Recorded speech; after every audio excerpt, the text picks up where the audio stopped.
नमस्कार। आइए सुनते हैं यशपाल जी की लिखी कहानी पर्दा। चौधरी पीर बख्श के दादा चुंगी के महकमे में दारोगा थे। आमदनी अच्छी थी। एक छोटा पर पक्का मकान भी उन्होंने बनवा लिया। लड़कों को पूरी तालीम दी। दोनों लड़के एंट्रेंस पास कर रेलवे में और डाक खाने में बाबू हो गए। चौधरी साहब की जिंदगी में लड़कों के ब्याह और बाल बच्चे भी हुए, लेकिन ओहदे में खास तरक्की न हुई। वही 30 और 40 रुपये माहवार का दर्जा। अपने ज़माने की याद कर चौधरी साहब कहते, वो भी क्या वक्त था। लोग मिडिल पास कर डिप्टी कलेक्टरी करते थे, और आजकल की तालीम है कि एंट्रेंस तक अंग्रेजी पढ़कर लड़के 30-40 से आगे नहीं बढ़ पाते। बेटों को ऊंचे ओहदे पर देखने का अरमान लिए ही उन्होंने आंखें मूंद ली। इंशाअल्लाह चौधरी साहब के कुनबे में बरकत हुई। चौधरी फजल कुर्बान रेलवे में काम करते थे। अल्लाह ने उन्हें 4 बेटे और 3 बेटियां दी। चौधरी इलाही बख्श डाक खाने में थे। उन्हें भी अल्लाह ने 4 बेटे और 2 लड़कियां बख्शी। चौधरी खानदान अपने मकान को हवेली पुकारता था। नाम बड़ा देने पर भी जगह तंग ही रही। दरोगा साहब के ज़माने में जनाना भीतर था, और बाहर बैठक में वे मोड़े पर बैठ नैचा गुड़गुड़ाया करते। जगह की तंगी की वजह से उनके बाद बैठक भी जनाने में शामिल हो गई, और घर की ड्योढ़ी पर पर्दा लटक गया। बैठक न रहने पर भी घर की इज्जत का ख्याल था, इसलिए पर्दा बोरी के टाट का नहीं, बढ़िया किस्म का रहता। जाहिरा दोनों भाइयों के बाल बच्चे एक ही मकान में रहने पर भी भीतर सब अलग अलग था। ड्योढ़ी का पर्दा कौन भाई लाए? इस समस्या का हल इस तरह हुआ कि दारोगा साहब के ज़माने के पलंग की रंगीन दरियाँ एक के बाद एक ड्योढ़ी पर लटकाई जाने लगी। तीसरी पीढ़ी की ब्याह शादी होने लगी। आखिर चौधरी खानदान की औलाद को हवेली छोड़ दूसरी जगह तलाश करनी पड़ी। चौधरी इलाही बख्श के बड़े साहबजादे एंट्रेंस पास कर डाक खाने में 20 रुपये की क्लर्की पा गए। दूसरे साहबजादे मिडिल पास कर अस्पताल में कंपाउंडर बन गए। ज्यों ज्यों जमाना गुजरता जाता, तालीम और नौकरी दोनों मुश्किल होती जाती। तीसरे बेटे होनहार थे। उन्होंने वजीफा पाया। जैसे तैसे मिडिल कर स्कूल में मुदर्रिस देहात चले गए। चौथे लड़के पीर बख्श प्राइमरी से आगे न बढ़ सके। आजकल की तालीम माँ बाप पर खर्च के बोझ के सिवा और है क्या। स्कूल की फीस हर महीने, और किताबें कापियों और नक्शों के लिए रुपये ही रुपये। चौधरी पीर बख्श का भी ब्याह हो गया। मौला के करम से बीवी की गोद भी जल्दी ही भरी। पीर बख्श ने रोजगार के तौर पर खानदान की इज्जत के ख्याल से एक तेल की मिल में मुंशीगिरी कर ली। तालीम ज़्यादा नहीं तो क्या, सफ़ेदपोश खानदान की इज्जत का पास तो था। मजदूरी और दस्तकारी उनके करने की चीज़ें न थी। चौकी पर बैठते, कलम दवात का काम था। 12 रुपया महीना अधिक नहीं होता। चौधरी पीर बख्श को मकान सितवा की कच्ची बस्ती में लेना पड़ा। मकान का किराया 2 रुपया था। आस पास गरीब और कमीने लोगों की बस्ती थी। कच्ची गली के बीचों बीच गली के मुहाने पर लगे कमेटी के नल से टपकते पानी की काली धार बहती रहती, जिसके किनारे घास उगाई थी। नाली पर मच्छरों और मक्खियों ने बादल उमड़ते रहते। सामने रमजानी धोबी की भट्टी थी, जिसमें से धुआं और सज्जी मिले उबलते कपड़ों की गंध उड़ती रहती। दाई और बीकानेरी मोचियों के घर थे। बाई और वर्कशॉप में काम करने वाले कुली रहते। इस सारी बस्ती में चौधरी पीर बख्श ही पढ़े लिखे सफ़ेदपोश थे। सिर्फ उनके ही घर में ड्योढ़ी पर पर्दा था। सब लोग उन्हें चौधरी जी, मुंशी जी कहकर सलाम करते। उनके घर की औरतों को कभी किसी ने गली में नहीं देखा। लड़कियां 4-5 बरस तक किसी कामकाज से बाहर निकलती, और फिर घर की आबरू के ख्याल से उनका बाहर निकलना मुनासिब न था। पीर बख्श खुद ही मुस्कुराते हुए सुबह शाम कमेटी के नल से घड़े भर लाते। चौधरी की तनख्वाह 15 बरस में 12 से 18 हो गई। खुदा की बरकत होती है तो रुपये पैसे की शक्ल में नहीं, आस औलाद की शक्ल में होती है। 15 बरस में 5 बच्चे हुए। पहले 3 लड़कियां और बाद में 2 लड़के। दूसरी लड़की होने को थी तो पीर बख्श की वालिदा मदद के लिए आई। वालिद साहब का इंतकाल हो चुका था। दूसरा कोई भाई वालिदा की फिक्र करने आया नहीं। वे छोटे लड़के के यहाँ ही रहने लगी। जहाँ बाल बच्चे और घर बार होता है 100 किस्म की झंझटें होती ही हैं। कभी बच्चे को तकलीफ है तो कभी जच्चे को। ऐसे वक्त में कर्ज की ज़रूरत कैसे न हो। घर बार हो तो कर्ज भी होगा ही। मिल की नौकरी का कायदा पक्का होता है। हर महीने की 7 तारीख को गिनकर तनख्वाह मिल जाती है। पेशगी से मालिक को चिढ़ है। कभी बहुत ज़रूरत पर ही मेहरबानी करते। ज़रूरत पड़ने पर चौधरी घर की कोई छोटी मोटी चीज़ गिरवी रखकर उधार ले आते। गिरवी रखने से रुपये के 12 आने ही मिलते। ब्याज मिलाकर 16 आने हो जाते और फिर चीज़ के घर लौट आने की संभावना न रहती। मोहल्ले में चौधरी पीर बख्श की इज्जत थी। इज्जत का आधार था घर के दरवाजे पर लटका पर्दा। भीतर जो हो पर्दा सलामत रहता। कभी बच्चों की खींच खांच या बेदर्द हवा के झोंकों से उसमें छेद हो जाते तो पर्दे की आड़ से हाथ सुई धागा ले उसकी मरम्मत कर देते। दिनों का खेल। मकान की ड्योढ़ी के किवाड़ गलते गलते बिल्कुल गल गए। कई दफ़े कसे जाने से पेंच टूट गए और सुराग ढीले पड़ गए। मकान मालिक सुरजू पांडे को इसकी फिक्र न थी। चौधरी कभी जाकर कहते तो उत्तर मिलता, कौन बड़ी रकम थमा देते हो, 2 रुपल्ली किराया और वह भी 6 महीने का बकाया। जानते हो लकड़ी का क्या भाव है, न हो मकान छोड़ जाओ। आंखें किवाड़ गिर गए। रात में चौधरी उन्हें जैसे तैसे चौखट से टिका देते। रात भर दहशत रहती कि कहीं कोई चोर न आ जाए। मोहल्ले में सफ़ेद पोशी और इज्जत होने पर भी चोर के लिए घर में कुछ न था। शायद एक भी साबुत कपड़ा या बर्तन ले जाने के लिए चोर को न मिलता। पर चोर तो चोर है। छीनने के लिए कुछ न हो तो भी चोर का डर तो होता ही है। वह चोर जो ठहरा। चोर से ज़्यादा फिक्र थी आबरू की। किवाड़ न रहने पर पर्दा ही आबरू का रखवाला था। वह पर्दा भी तार तार होते होते एक रात आधी में किसी भी हालत में लटकने लायक न रह गया। दूसरे दिन घर की एकमात्र पुश्तैनी चीज़ दरी दरवाजे पर लटकाई गई। मोहल्ले वालों ने देखा और चौधरी को सलाह दी, अरे चौधरी, इस जमाने में दरी यूं काहे खराब करोगे, बाजार से ला टाट का टुकड़ा न लटका दो। पीर बख्श टाट की कीमत भी आते जाते कई दफ़े पूछ चुके थे। 2 गज टाट 8 आने से कम में न मिल सकता था। हंसकर बोले, होने दो, क्या है, हमारे यहाँ पक्की हवेली में भी ड्योढ़ी पर दरी का ही पर्दा रहता था। कपड़े की महंगाई के इस जमाने में घर की 5 औरतों के शरीर से कपड़े जीर्ण होकर यूं गिर रहे थे जैसे पेड़ अपनी छाल बदलते हैं। पर चौधरी साहब की आमदनी से दिन में एक दफ़े किसी तरह पेट भर सकने के लिए आटा के अलावा कपड़े की गुंजाइश कहाँ। खुद उन्हें नौकरी पर जाना होता। पायजामे में अब पैबंद संभालने की ताब न रही। मार्किन का एक कुर्ता पायजामा जरूरी हो गया, पर लाचार थे। गिरवी रखने के लिए घर में जब कुछ भी न हो, गरीब का एकमात्र सहायक है पंजाबी खान। रहने की जगह भर देखकर वह रुपया उधार दे सकता है।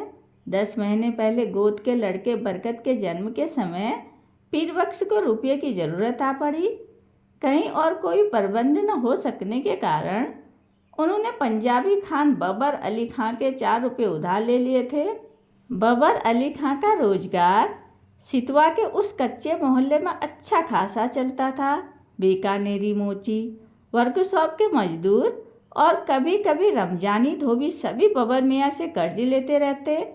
कई दफ़े चौधरी पीर बख्श ने बबर अली को कर्ज और सूद की किस्त न मिलने पर अपने हाथ के डंडे से सीढ़ी का दरवाज़ा पीटते देखा था। उन्हें साहूकार और सीढ़ी में बीच बचौल भी करना पड़ा। खान को वे शैतान समझते थे, लेकिन लाचार हो जाने पर उसी की शरण लेनी पड़ी। 4 आना रुपया महीने पर 4 रुपया कर्ज लिया। शरीफ खानदानी मुसलमान भाई का ख्याल कर बबर अली ने 1 रुपया माहवार की किस्त मान ली। 8 महीने में कर्ज अदा होना तय हुआ। खान की किस्त न दे सकने की हालत में अपने घर के दरवाजे पर फजीहत हो जाने की बात का ख्याल कर चौधरी के रोए खड़े हो जाते। 7 महीने फाका करके भी वे किसी तरह से किस्त देते चले गए। लेकिन जब सावन में बरसात पिछड़ गई और बाजरा भी रुपये का 3 सेर मिलने लगा, किस्त देना संभव न रहा। खान 7 तारीख की शाम को ही आया। चौधरी पीर बख्श ने खान की दाढ़ी छू और अल्लाह की कसम खा 1 महीने की मुआफ़ी चाही। अगले महीने 1 का सवा देने का वायदा किया। खान टल गया। भादों में हालत और भी परेशानी की हो गई। बच्चों की माँ की तबीयत रोज़ रोज़ गिरती जा रही थी। खाया पिया उसके पेट में न ठहरता। पत्थे के लिए उसको गेहूं की रोटी देना जरूरी हो गया। गेहूं मुश्किल से रुपये का सिर्फ 2.5 सेर मिलता। बीमार का जी ठहरा कभी प्याज के टुकड़े या धनिए की खुशबू के लिए ही मचल जाता, कभी पैसे की सौंफ, अजवाइन, काले नमक की ही ज़रूरत हो तो पैसे की कोई चीज़ मिलती ही नहीं। बाजार में तांबे का नाम ही नहीं रह गया। नाहक इकन्नी निकल जाती है। चौधरी को 2 रुपये महंगाई भत्ते के मिले, पर पेशगी लेते लेते तनख्वाह के दिन केवल 4 ही रुपये हिसाब में निकले। बच्चे पिछले हफ्ते लगभग फांके से थे। चौधरी कभी गली से 2 पैसे की चौराई खरीद लाते, कभी बाजरा उबाल सब लोग कटोरा भर भर पी लेते। बड़ी कठिनता से मिले 4 रुपयों में से 1.25 रुपया खान के हाथ में धर देने की हिम्मत चौधरी को न हुई। मिल से घर लौटते समय वे मंडी की ओर टहल गए। 2 घंटे बाद जब समझा खान टल गया होगा और अनाज की गठरी ले वे घर पहुँचे। खान के भय से दिल डूब रहा था, लेकिन दूसरी ओर 4 भूखे बच्चे, उनकी माँ दूध न उतर सकने के कारण सूखकर कांटा हो रही गोद के बच्चे और चलने फिरने से लाचार उनकी ज़ईफ माँ की भूख से बिलबिलाती सूरतें आँखों के सामने नाच जाती। धड़कते हुए हृदय से वे कहते जाते, मौला सब देखता है, खैर करेगा।